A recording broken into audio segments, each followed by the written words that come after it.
Story RH, le podcast RH qui ne vous raconte pas d'histoire. Bienvenue à toutes, bienvenue à tous. History is made of stories. Dans cet épisode, nous allons nous interroger sur les parcours de carrière et nous demander s'il vaut mieux privilégier des carrières linéaires ou plutôt une logique de portefeuille diversifié.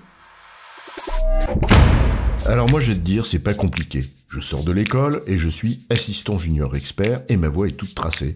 Assistant expert, expert, assistant chef expert, expert en chef et expert directeur. Et après chef, expert empereur ? Empereur d'une expertise qui n'en a pas vu la fin mais qui n'a vu que ça. Et après tu recruteras des jeunes de la même école pour qu'ils deviennent assistant junior expert, c'est ça ? Mais c'est une carrière normale, on gravit les échelons, chef, jusqu'au sommet de l'échelle, en haut de l'affiche. Et si tu privilégiais un parcours diversifié ? Avoir plusieurs échelles à ton arc, ça pourrait être bien aussi, non ? Alors, portefeuille de carrière ou chemin tracé ? C'est quoi l'histoire ? Ah, gravir les échelons. On aime bien l'image. L'idée qu'on monte pas à pas, mais sûrement. Donc inconsciemment qu'on grandit. Mais si l'échelle te fait monter plus haut, est-ce que toi, tu grandis pour autant ? Le premier débat pourrait être celui de l'expérience de spécialiste, qui n'est pas nécessairement un expert, et qu'on oppose volontiers à celle de généraliste. D'une part, ce n'est pas ce qui nous intéresse vraiment ici, et d'autre part, c'est un faux débat. Un faux débat parce qu'on oppose les deux de manière binaire. Or, c'est jamais 100% spécialiste ou 100% généraliste. Et même si tu vises une forme d'expertise dans un métier donné, ce qui compte, c'est la cohérence de ton parcours, pas sa linéarité. Multiplier des expériences différentes, tout en nourrissant une perspective, celle d'un même métier par exemple. Il n'y a aucune raison, dans cette seule optique du débat spécialiste-généraliste, d'opposer carrière linéaire à parcours diversifié, dès lors que ce dernier est cohérent. La question de l'intérêt des portefeuilles de carrière, plus diversifiés, se pose autrement et sur un autre terrain, celui de l'intérêt des parties, à commencer évidemment par celui de l'entreprise. Du point de vue de l'entreprise, en tant que RH, la première des exigences, c'est celle de l'optimisation la mieux anticipée possible des ressources.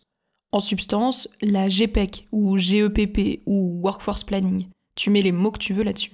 Ce qui invite inévitablement à approcher les sujets par deux biais, celui du poste, pierre angulaire de presque tous les processus RH, et celui des compétences pour les exercer, donc d'abord sous l'angle métier.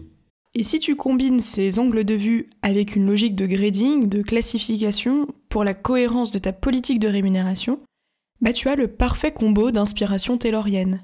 Et on en a besoin. Tout un arsenal de processus et un socle culturel qui conduisent par nature à privilégier une approche des carrières plutôt linéaire. On réduit les risques, on anticipe plus facilement, notamment en volume. L'intérêt des voies tracées, c'est justement qu'elles soient tracées, donc balisées, maîtrisées.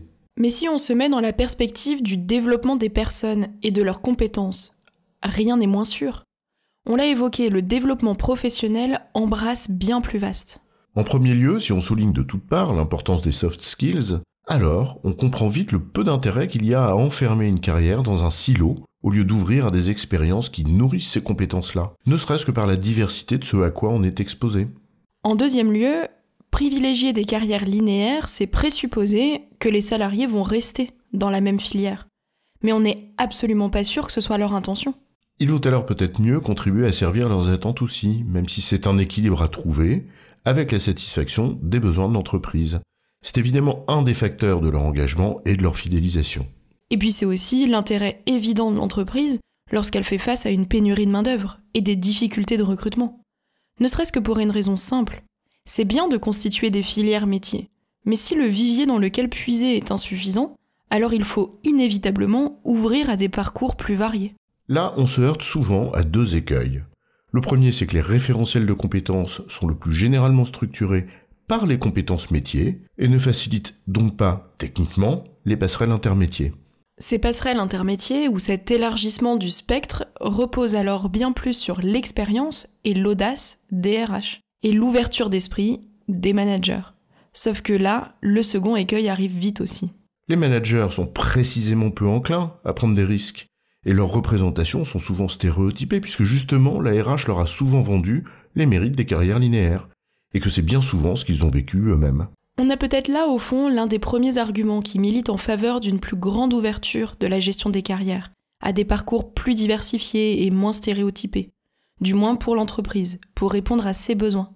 Peut-être peut-on aussi se mettre dans la perspective de l'intérêt des salariés, car y répondre, on l'a dit, contribue bien sûr à leur engagement et leur fidélisation. Si on caricature, tout le monde n'a pas nécessairement envie de creuser le même sillon toute sa vie.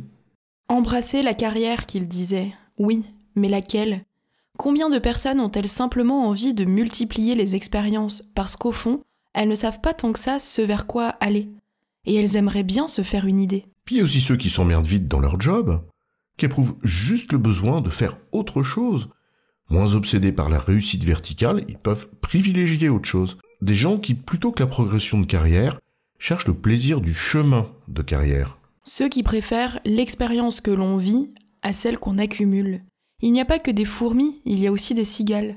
Des nomades pour qui le voyage compte plus que la destination. Des butineurs, des chemins de traverse, des papillons et des libellules. Bref, des gens dont les ressorts personnels ne s'inscrivent pas nécessairement dans les représentations dominantes et stéréotypées qui ont fait foi et loi dans les entreprises pendant longtemps. Une fois de plus, en période de pénurie, soucieuse de l'expérience collaborateur, attentive à faire éclore des talents, à détecter des potentiels et les révéler, sans pour autant sacrifier la satisfaction des besoins des entreprises, à court, moyen et long terme, les entreprises ont tout intérêt à offrir un champ des possibles en matière de carrière, bien plus ouvert et plus vaste que celui de la seule perspective d'entrer dans un moule, qui ne sied pas à tout le monde. Alors pourquoi opposer carrière linéaire et portefeuille de carrière ? Et si c'était une complémentarité que l'on devait chercher ? Il n'est pas question d'abandonner des filières métiers et les parcours dits linéaires. Il s'agit plutôt d'une question d'ouverture et d'équilibre. Élargir le champ des possibles, offrir une gamme plus vaste. Avec tout ce que cela suppose de travail sur les représentations et donc la culture.